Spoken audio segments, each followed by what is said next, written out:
Buenas tardes, buenos días o buenas noches, amigos, dependiendo dónde y cuándo ustedes nos estén viendo y escuchando. Nosotros estamos transmitiendo desde los estudios en Caracas de Mundo UR Web para ustedes un nuevo programa de Parte Médico, su podcast de salud producido aquí en Venezuela con temas de interés general para ustedes. Un placer estar de nuevo con ustedes, bienvenidos, y esta vez tocaremos un nuevo tema de interés nacional, sobre todo de interés reciente en el contexto latinoamericano, que es la posibilidad de una nueva expansión o un nuevo brote epidémico de chikungunya en las Américas, en particular en Venezuela.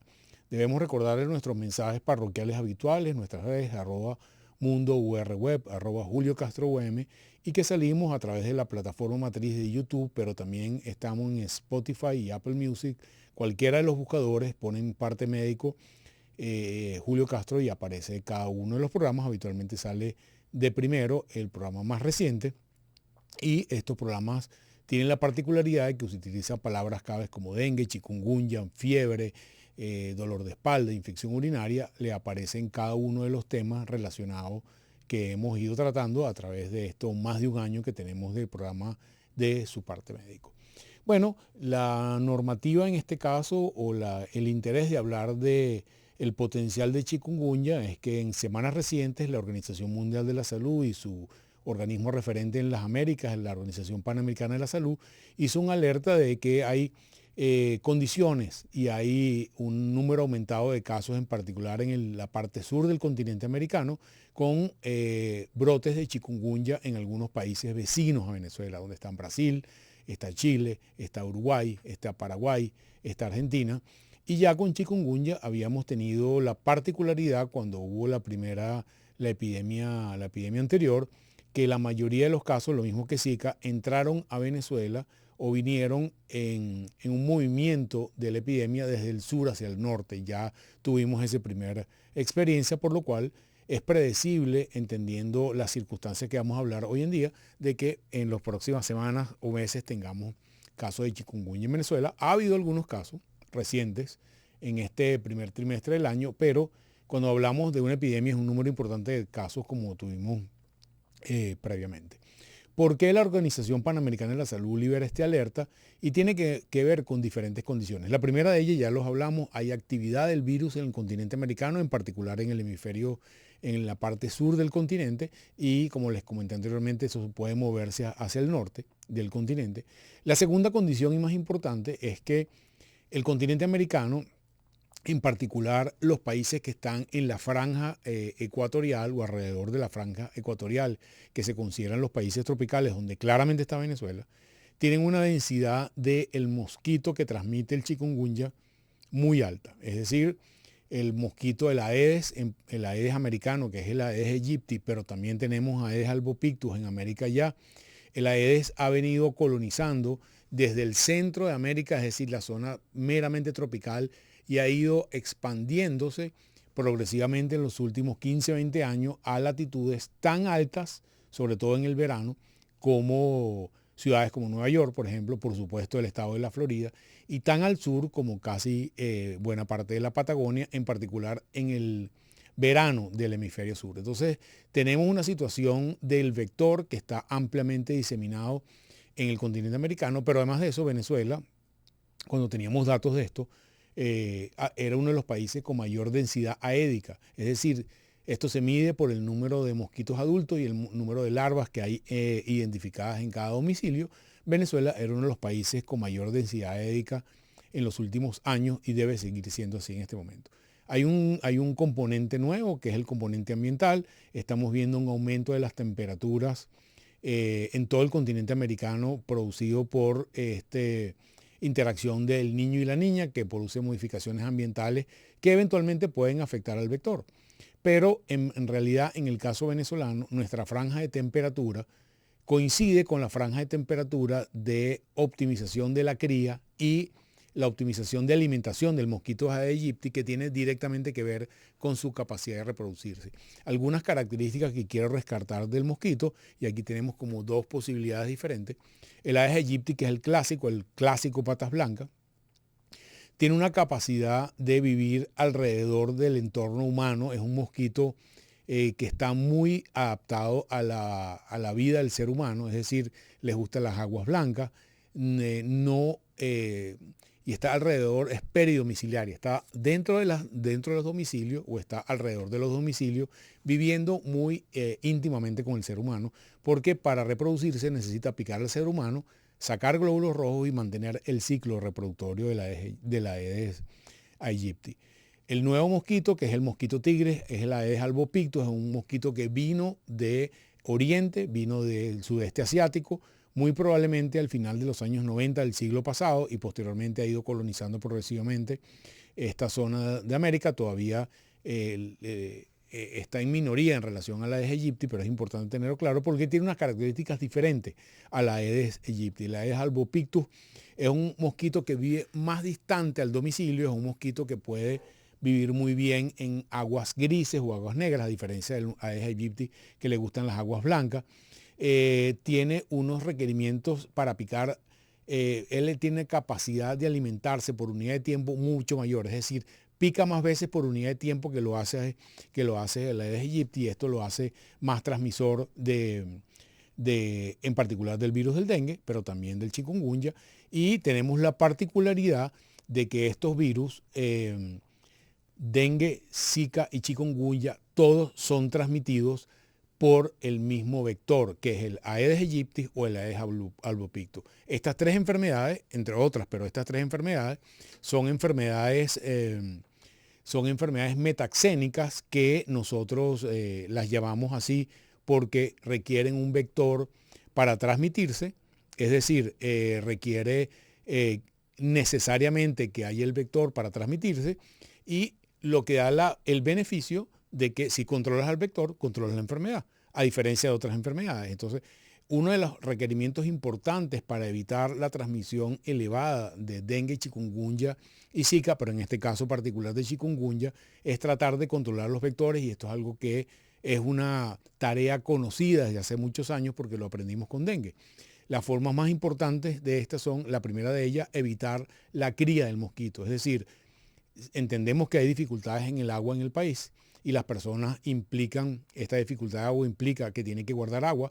El agua que debemos guardar para el consumo humano tiene que estar bien tapada, tiene que estar dentro de contenedores que estén bien tapados, porque estos son los sitios ideales para que el mosquito, cuando venga volando el mosquito adulto, deposita sus huevos sobre la superficie del agua, y en esa agua se crían las larvas que posteriormente van a crear los mosquitos. Debemos tener la periferia de nuestra casa limpia, sin otras condiciones, sin basura, sin reservorios de agua. Inclusive reservorios de agua tan pequeños como el plato de nuestras mascotas puede ser un área de criadero. Algunas costumbres muy comunes en nuestro país, como por ejemplo las bromelias, cuando llueve o cuando regamos las bromelias, genera una copa de agua o un reservorio de agua en el cual pueden criarse un número importante de mosquitos. Todas son estas medidas que nosotros, evitándolas, evitaremos la cría de los mosquitos. La segunda área de combate tiene que ver con evitar que nos piquen los mosquitos.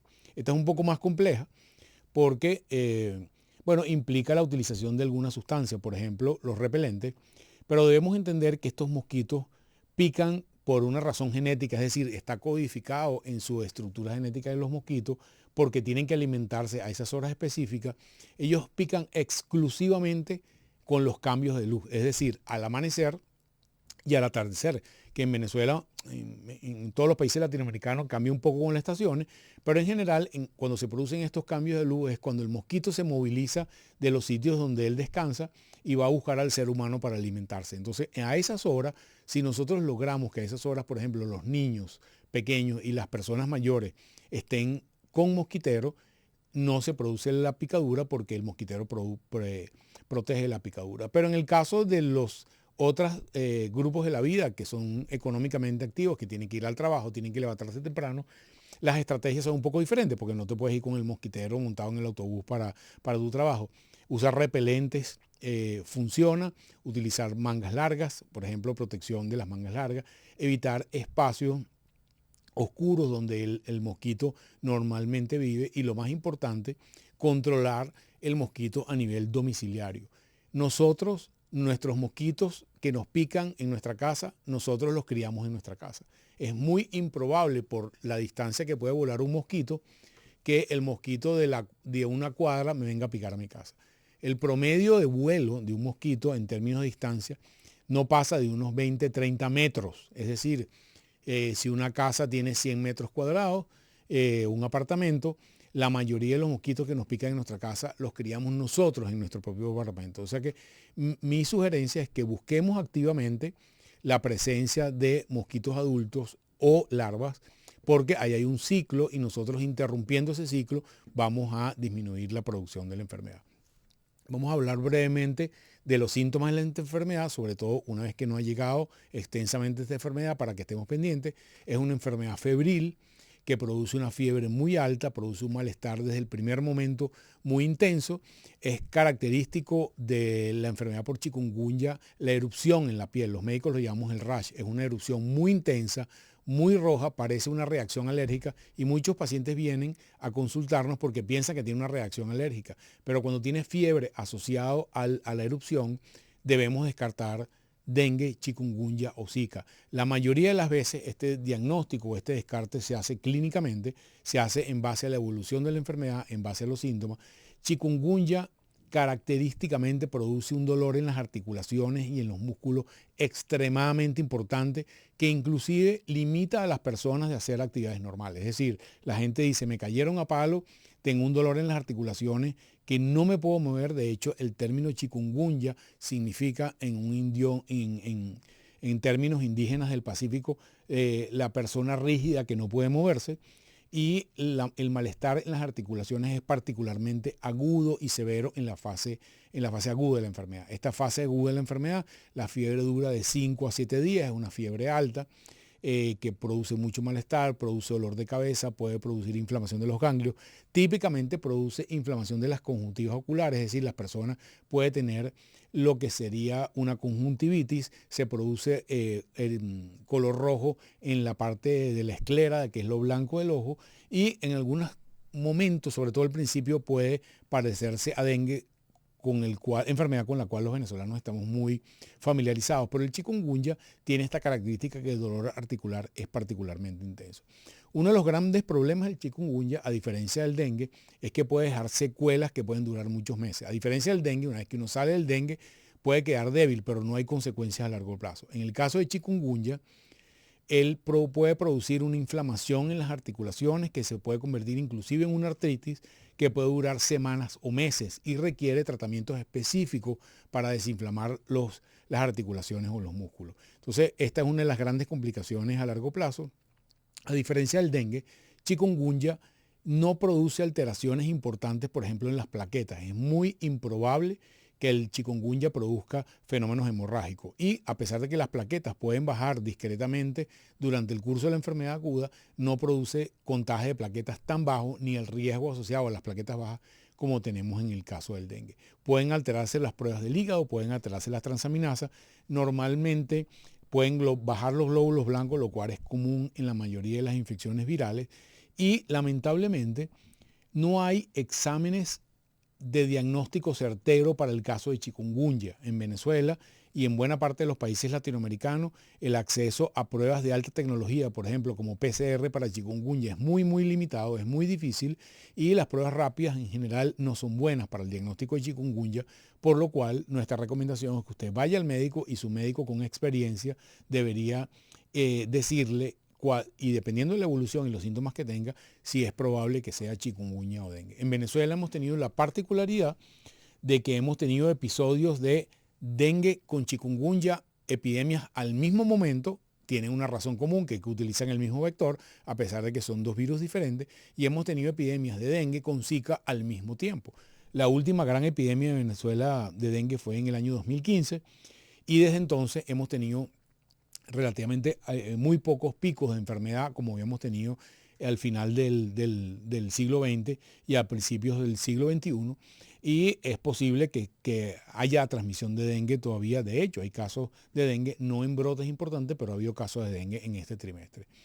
Y esto nos da el contexto de por qué hay una preocupación en este momento con la posibilidad de chikungunya. Los datos de la Organización Panamericana de la Salud revelan que en las últimas 4 semanas ha habido un aumento importante de los casos en los países del Cono Sur, del país latinoamericano, y por eso la recomendación de que los países que están alrededor del Ecuador, es decir, en la zona subtropical, pudiéramos estar en riesgo en las próximas semanas de que personas que vinieran de esa zona con el virus en su sangre y habiendo el vector en nuestro país pudiera producirse una alta transmisión. Nuestra recomendación, como siempre, tiene que ver con el aspecto preventivo. Controle los vectores dentro de su casa. Trate de identificar que tiene patas blancas o que tiene Aedes albopictus en su casa. Controle los criaderos con estas medidas que le dije, en particular de el cuidado que debemos tener con el agua que utilizamos en nuestra casa y también con objetos que pueden reservar pequeños reservorios o pozos de agua, que puede ser la causa que permita el criadero de estos vectores, que son muy importantes. Acuérdense que controlando el vector podemos controlar la enfermedad, pero una vez que no podamos, que ya haya el virus esté circulando en el país, con la alta densidad de vectores que hay, probablemente puede haber un brote en nuestro país. Recuerde también protegerse. Esta medida es muy importante y la gente quizás no la conoce tanto. Protegerse en las horas típicas del amanecer y el atardecer, cuando cambia la luz, que el mosquito patas blancas y el mosquito tigre salen a alimentarse. Si nos protegemos en ese momento, nuestra tasa de riesgo de infección baja de una manera muy importante. Bueno, amigos, esto es una primera aproximación a esta alerta de la Organización Mundial de la Salud relacionada con la posibilidad de chikungunya en nuestro país. Tenemos que estar alerta. Hasta ahora no ha habido un número importante de casos, pero es posible que en las próximas semanas se puedan producir. Estemos alerta de las próximas informaciones y iremos en más profundidad. Amigos, no me queda sino despedirme recordándoles nuestras redes, @mundourweb, @Julio Castro M, a través de Spotify, Apple Music y YouTube. Compartan este contenido si les parece que es importante a través de la flecha que va hacia allá. Pueden suscribirse a través de la campanita roja, para que el algoritmo identifique y les avise cada vez que hay un programa nuevo, o escríbanos a través del chat en vivo, que es el recuadro que está abajo, y nosotros les contestaremos las preguntas apenas salgan los capítulos en vivo. Recordar que salimos en vivo todos los jueves a las 8 de la noche, pero toda esta plataforma queda guindada, disponible para ustedes, para que ustedes disfruten de estos contenidos y los usen cuando sea de su necesidad. Se les quiere mucho. Nos vemos la próxima semana en un nuevo capítulo de Su Parte Médico a través de Mundo UR Web. Hasta luego.